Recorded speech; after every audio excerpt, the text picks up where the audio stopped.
China media సంస్థ X account Bharat నిలిపేసింది. China media సంస్థ గ్లోబల్ టైమ్స్ తప్పుడు కథనాలు వ్యాప్తి చేస్తుందని ఆరోపిస్తూ భారత్ యాక్షన్ తీసుకుంది. Global Times X account Bharat నిలిపేసింది.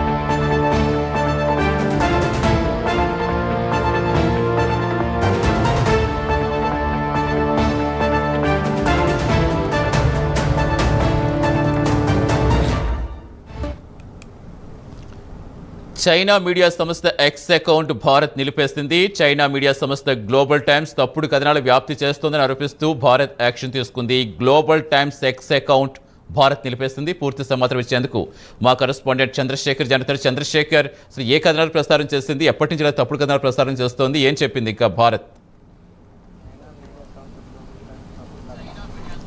Right Satish, మనం చూసుకుంటే భారత్ పాకిస్తాన్ యుద్ధం నేపథ్యంలో ఏదైతే తప్పుడు కథనాల ప్రచారం చేస్తున్నటువంటి కొన్ని సంస్థలపైన అయితే భారత మంత్రిత్వ శాఖ అయితే చర్యలు తీసుకున్నటువంటి పరిస్థితి కనిపిస్తుంది. ఏదైతే ఇటీవల కాలంలో చూసుకుంటే భారత్ పాక్ మధ్య జరిగినటువంటి యుద్ధ వాతావరణం ఏదైతే ఉందో, ఈ ఉద్రిక్త వాతావరణానికి సంబంధించినటువంటి నిష్పాక్షిక కథనాలు ప్రచారం చేస్తున్నటువంటి మీడియాలన్నీ కూడా ఉన్నాయి. నిష్పాక్షిక కథనాలు అయితే రిలీజ్ చేసిన పరిస్థితి ఉంది.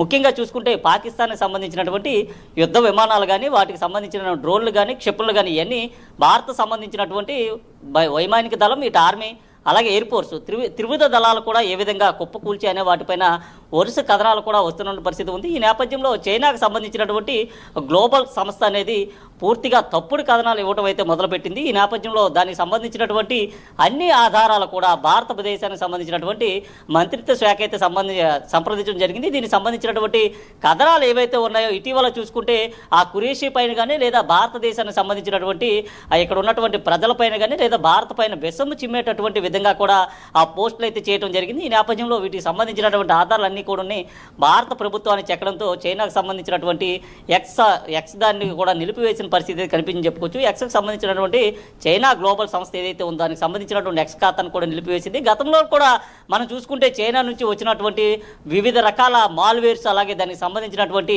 చైనా యాప్స్ని ఇప్పటికే భారత ప్రభుత్వం అయితే కోవిడ్ తర్వాత అయితే బంద్ చేసింది.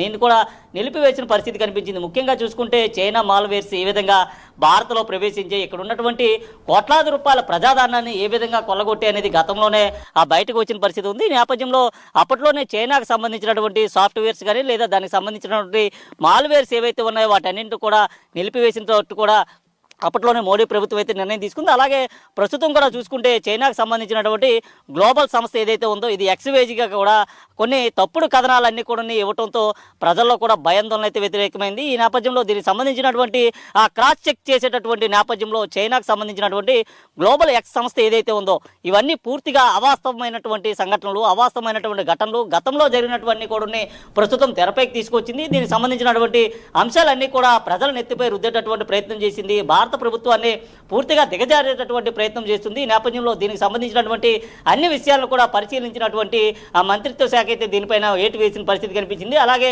చైనాకు సంబంధించినటువంటి యాప్స్ ఏవైతే ఉన్నాయో గతంలోనే రద్దు చేసిన పరిస్థితి ఉంది. చైనా యాప్స్ కారణం కూడా భారతదేశంలో కోట్లాది రూపాయలు ఇక్కడ నుంచి దేశం దాటిన పరిస్థితులు ఉన్నాయి. చైనా నుంచి పెద్ద ఎత్తున కూడా ఏవైతే మాల్స్ వచ్చాయో దీనికి సంబంధించినటువంటి సంస్థలు ఏవైతే ఉన్నాయో వీటన్నిటిని కూడా ఇక్కడ ఉన్నటువంటి భారతీయులనే టార్గెట్ చేసుకొని భారతదేశాన్ని పూర్తిగా కూడా ఏదైతే ఆర్థిక ఇబ్బందులకు గురి చేసే విధంగా ప్రయత్నిస్తున్నటువంటి చైనా సంస్థలు ఏవైతే ఉన్నాయో వాటన్నింటిని కూడా గతంలోనే నిలుపుదల చేసింది.